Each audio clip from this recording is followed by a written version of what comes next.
In 1968, Bob Beamon made history with a long jump that appeared to defy gravity. Before leaping into the record books, Bob Beamon made a decision that may have permanently grounded his goals.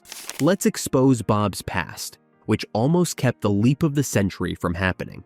Bob Beamon, a name linked with athletic greatness and a historic Olympic moment, emerged from modest origins to revolutionize the long jump. His remarkable jump in Mexico City in 1968, which remained unmatched for more than 20 years, secured his position as a prominent figure in sports history. He overcame obstacles, continued determination, and battled for reconciliation on a personal journey that lay underneath the brilliant surface of his success. Beamon's most significant achievement occurred at the Summer Olympics, held in Mexico City in 1968. With great aspirations, but also a feeling of anxiety, he reached the finals of the long jump competition. He was a relatively unknown athlete. The moment when Beamon released a jump that surpassed all expectations was the moment that would forever revolutionize the sport. In that year, he was victorious in the long jump, triple jump, AAU outdoor events, and indoor events at the NCAA and AAU levels.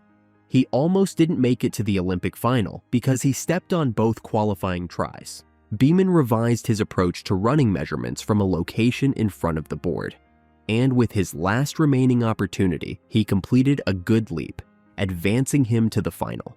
In that competition, he went up against two former gold medalists, American Ralph Boston and British Lynn Davies, and two-time Soviet bronze medalist Igor Ter-Ovanesyan. With a first leap of 890 meters, Beamon broke the previous record by 55 centimeters for the long jump on October 18th. Unfamiliar with metric measures, Beamon continued to be confused about his actions even after the announcer announced the distance for the leap.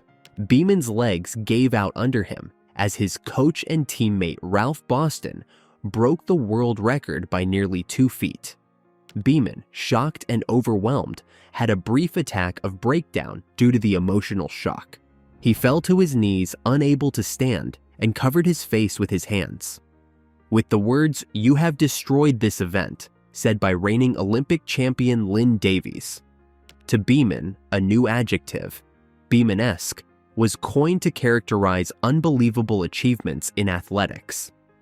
In the 13 years before Beamon's leap, the world record had been shattered by an average of 6 centimeters, with the greatest rise reaching 15 centimeters. The mark was thought to be untouchable in the years after the leap. No other person had ever jumped more than 28 feet, much less 29. It took 12 years.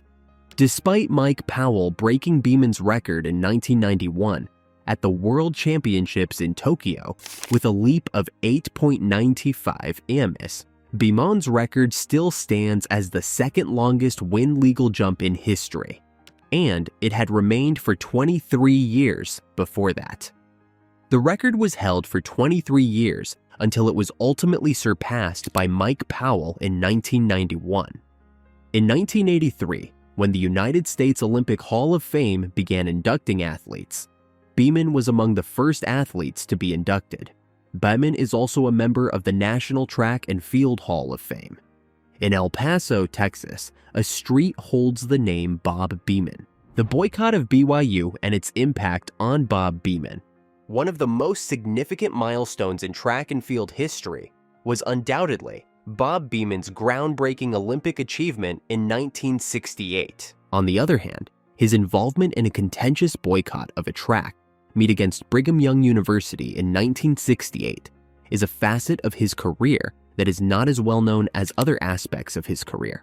Beamon and other African American players participated in the boycott as a form of protest against what they regarded to be discriminatory practices enforced by the Mormon Church, which is the owner and operator of BYU. According to their point of view, the policies of the university, especially those that were associated with issues of race and marriage between people of different races, were discriminatory and incompatible with the values of equality and justice. Beamon's choice to participate in the boycott had important impacts. His sports scholarship at the University of Texas at El Paso was taken away from him. As a result, he was compelled to reevaluate both his future and his athletic career. Beamon continued to campaign for social justice and stayed steadfast in his commitment to his ideas, despite the setbacks that he experienced. According to Beamon, the boycott of BYU was a formative milestone in his life because it shaped his views on issues of race and equality, as well as the role that sportsmen play in social action. In addition, it highlighted the difficulties African American athletes had during the time of civil rights, considering that they often found themselves at the confluence of sports and politics. Beamon's involvement in the boycott is evidence of his bravery and conviction in the matter. The fact that athletes are utilizing their positions to speak out against injustice and to work for a more equal society is brought to light by this, which serves as a reminder of the significance of doing so. Beamon overcame several obstacles in his life, both professionally and personally, leaving an indelible impression on his sports career. The stresses of fame and the injuries he endured had a devastating effect on his psychological and emotional health. Beamon struggled with depression and drug misuse as well. Over the last several years, he has been more forthcoming about his struggles and triumphs in overcoming adversity. Beamon has devoted his life to serving others and having a successful sports career. He has a background in youth development, motivational speaking, and coaching track and field. Athletes and people everywhere may take heart from Beamon's narrative, which highlights the importance of never giving up and the strength of the human spirit. Beamon has worked in a variety of roles to encourage young sports.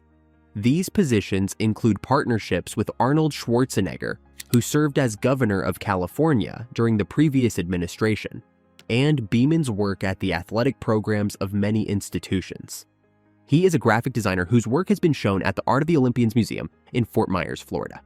Before that, he served as the Chief Executive Officer of the Art of the Olympians Museum. In 2024, Beamon contributed his percussion skills to a hip-hop jazz song. Beamon's ability to hit the beat gave the emerging hip-hop jazz scene a thrilling new dimension in 2024. His work on an innovative tune demonstrated his adaptability and skill at fusing modern hip-hop rhythms with classic jazz components. Bob Beamon's impact goes much beyond his record-breaking leap. He represents physical greatness, the power of the human spirit, and the fact that great things can be accomplished against seemingly insurmountable odds. Perseverance, resilience, and following one's aspirations are major themes in his life narrative. So, what are your thoughts on Bob Beamon's past? Leave your thoughts in the comments section below, and don't forget to like and follow for more in-depth looks at sports' biggest names.